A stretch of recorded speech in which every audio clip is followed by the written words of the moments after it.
السلام عليكم ورحمة الله وبركاته.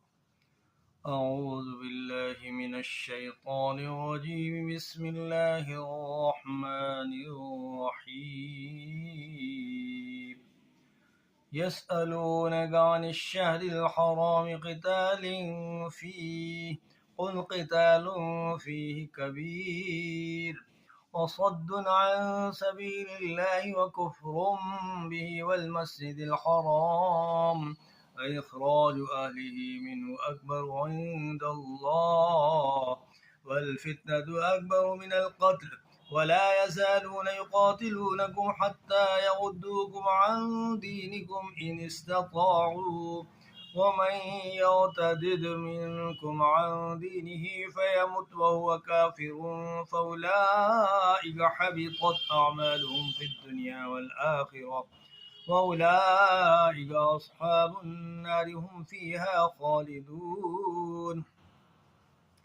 إن الذين آمنوا والذين هاجروا وجاهدوا في سبيل الله أولئك يرجون رحمة الله والله غفور رحيم. يسألونك عن الخمر والميسر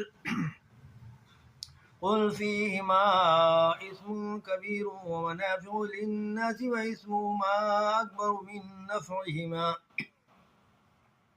ويسألونك ماذا ينفقون قل العفو كذلك يبين الله لكم الآيات لعلكم تتفكرون في الدنيا والآخرة. ويسألونك عن اليتامى قل إصلاح لهم خير وإن تخالطوهم فإخوانكم والله يعلم المفسد من المصلح ولو شاء الله لأعنتكم إن الله عزيز حكيم.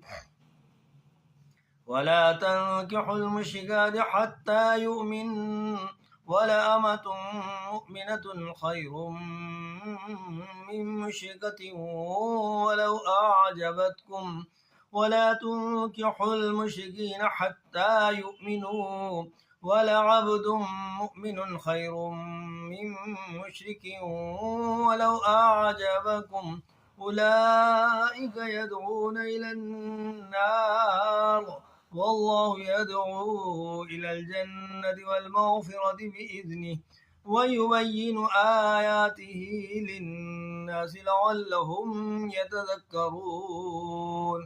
ويسألونك عن المحيض قل هو